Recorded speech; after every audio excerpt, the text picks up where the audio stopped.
മിക്സിയിൽ ഒന്ന് കറക്കി വളരെ എളുപ്പത്തിൽ തയ്യാറാക്കിയെടുക്കാൻ വേണ്ടി പറ്റുന്ന നല്ലൊരു 4 മണി പലഹാരത്തിൻ്റെ റെസിപ്പിയുമായിട്ടാണ് ഇന്ന് വന്നിരിക്കുന്നത്. കുട്ടികൾക്കായാലും മുതിർന്നവർക്കായാലും ഒരുപോലെ ഇഷ്ടാവുന്ന ഈ ഒരു പലഹാരം എങ്ങനെയാണ് ഉണ്ടാക്കുന്നതെന്ന് നോക്കാം. ഇത് ഉണ്ടാക്കിയിരിക്കുന്നത് ക്യാരറ്റ് ഉപയോഗിച്ചാണ്. ഞാനിവിടെ ഏകദേശം 100 ഗ്രാം ക്യാരറ്റ് എടുത്തിട്ടുണ്ട്. ഇതിൻ്റെ തൊലിയൊക്കെ കളഞ്ഞ് വൃത്തിയാക്കിയതിന് ശേഷമുള്ള അളവാണ് 100 ഗ്രാം എന്ന് പറഞ്ഞിരിക്കുന്നത്. അത് ഇതുപോലെ കട്ട് ചെയ്തെടുത്തിട്ടുണ്ട്. അതിനുശേഷം ഇത് ആവിയിൽ വേവിച്ചെടുക്കാനാണ് പോകുന്നത്. അതിനായിട്ട് സ്റ്റീമർ നേരത്തെ ആവി വരാൻ വേണ്ടി വെച്ചിരുന്നു. ഈ ഒരു പാത്രം ഇതിലേക്ക് ഇറക്കി വെച്ച് കൊടുക്കാം. ഹൈ ഫ്ലെയിമിൽ വെച്ച് 10 മിനിറ്റ് നേരത്തേക്ക് നല്ലപോലെ ആവി കയറ്റിയെടുക്കാം. ആ ഒരു സമയമാകുമ്പോഴേക്കും ക്യാരറ്റൊക്കെ അത്യാവശ്യം നന്നായിട്ട് തന്നെ വെന്ത് ഒന്ന് സോഫ്റ്റ് ആയിട്ട് വന്നിട്ടുണ്ടാകും. ഈ ഒരു പാകത്തിന് റെഡിയായാൽ മതി. ഇതിൻ്റെ ചൂട് ആറാൻ വേണ്ടിയിട്ട് മാറ്റി വയ്ക്കാം.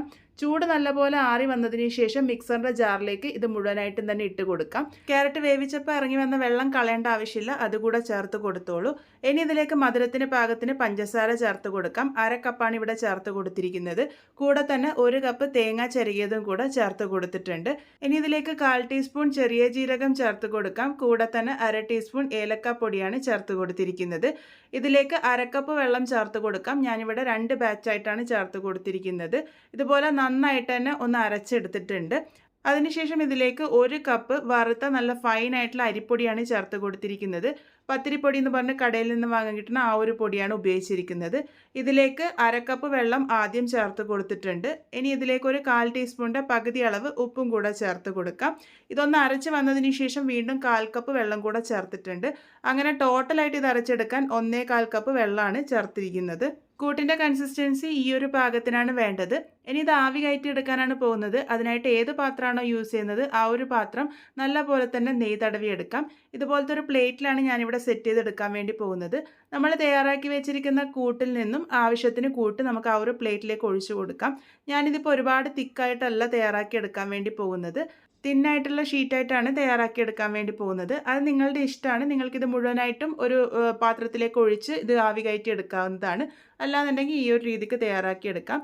ഏകദേശം 3 തവിയോളം കൂട്ടൊഴിച്ച് കൊടുത്തിട്ടുണ്ട്. അത് എന്നിട്ട് ഇതുപോലെ സ്പ്രെഡ് ചെയ്ത് കൊടുത്തിട്ടുണ്ട്. ഇനി ഇത് ആവി കയറ്റിയെടുക്കാം. സ്റ്റീമർ നല്ലപോലെ തന്നെ ആവി വന്നതിന് ശേഷം ഈ ഒരു പാത്രം ഇതിലേക്ക് ഇറക്കി വെച്ച് ഹൈ ഫ്ലെയിമിൽ ഒരു 10 മിനിറ്റ് നേരത്തേക്ക് നല്ലപോലെ തന്നെ ആവി കയറ്റിയെടുക്കാം. 10 മിനിറ്റൊക്കെ ആകുമ്പോഴേക്കും ഇത് പാകത്തിന് സെറ്റായിട്ടുണ്ടാകും. ഇതുപോലെ ടൂത്ത് പിക്കോ സ്ക്യൂറോ ഉപയോഗിച്ച് ഒന്ന് ചെക്ക് ചെയ്യുക. നീറ്റായിട്ട് കിട്ടുന്നുണ്ടെങ്കിൽ പാകത്തിന് റെഡി ആയിട്ടുണ്ട്. ഇതിൻ്റെ ചൂട് നല്ലപോലെ ആറി വന്നതിന് ശേഷം വേണം ഇത് ഡീമോൾഡ് ചെയ്തെടുക്കാൻ വേണ്ടിയിട്ട്. അത് പ്രത്യേകം ശ്രദ്ധിക്കണം.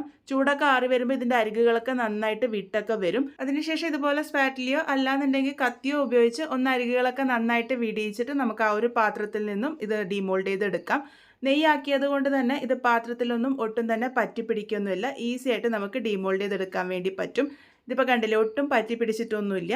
നല്ല പെർഫെക്റ്റ് ആയിട്ട് തന്നെ നമുക്കിതിവിടെ കിട്ടിയിട്ടുണ്ട്. നമ്മളിന്ന് ഉണ്ടാക്കിയിരിക്കുന്നത് ക്യാരറ്റ് ഉപയോഗിച്ചിട്ടുള്ള ആവിയിൽ വേവിച്ചെടുത്തിരിക്കുന്ന കിണ്ണത്തപ്പാണ്. ഈ ഒരു അളവിൽ നമുക്ക് 3 ഇതുപോലത്തെ ഷീറ്റ് തയ്യാറാക്കി എടുക്കാൻ വേണ്ടി പറ്റും. ഇത് ഞാനിപ്പോൾ ഇവിടെ മുറിച്ചും കൂടെ കാണിച്ചു തരുന്നുണ്ട്. നല്ല സോഫ്റ്റ് ആയിട്ടാണ് ഇരിക്കുന്നതെന്ന് നിങ്ങൾക്കിത് മുറിക്കുമ്പോൾ തന്നെ മനസ്സിലാകുന്നുണ്ടാകും. അപ്പോൾ വളരെ സിമ്പിളായിട്ട് ആവിയിൽ വേവിച്ചെടുത്ത് തയ്യാറാക്കിയെടുക്കാൻ വേണ്ടി പറ്റുന്ന ക്യാരറ്റ് കൊണ്ടുള്ള കിണ്ണത്തപ്പാണ് ഉണ്ടാക്കിയിരിക്കുന്നത്. ക്യാരറ്റ് ഇല്ലാതെയും നമുക്കിത് തയ്യാറാക്കിയെടുക്കാവുന്നതാണ്. ഗോതമ്പ് പൊടിയിൽ വേണമെങ്കിലും ഇത് തയ്യാറാക്കിയെടുക്കാവുന്നതാണ്. അപ്പോൾ എന്തായാലും ട്രൈ ചെയ്ത് നോക്കൂ. എല്ലാവർക്കും ഒരേപോലെ ഇഷ്ടാവുന്നതാണ്. മിതമായിട്ടുള്ള മധുരം മാത്രമേ കാണുള്ളൂ. വൈകുന്നേരം ചായയുടെ കൂടെ കഴിക്കാനായാലും കുട്ടികളുടെ സ്നാക്സ് ബോക്സിൽ കൊടുത്തുവിടാനായാലും ഒക്കെ പെർഫെക്റ്റ് ആണ്. നല്ല സോഫ്റ്റ് ആയിട്ടുള്ള ഈ ഒരു കിണ്ണത്തപ്പം എന്തായാലും ട്രൈ ചെയ്ത് ഫീഡ്ബാക്സ് ഒക്കെ പറയാൻ വേണ്ടി മറക്കരുത്. വീണ്ടും ഒരു നല്ല റെസിപ്പിയുമായി കാണാം.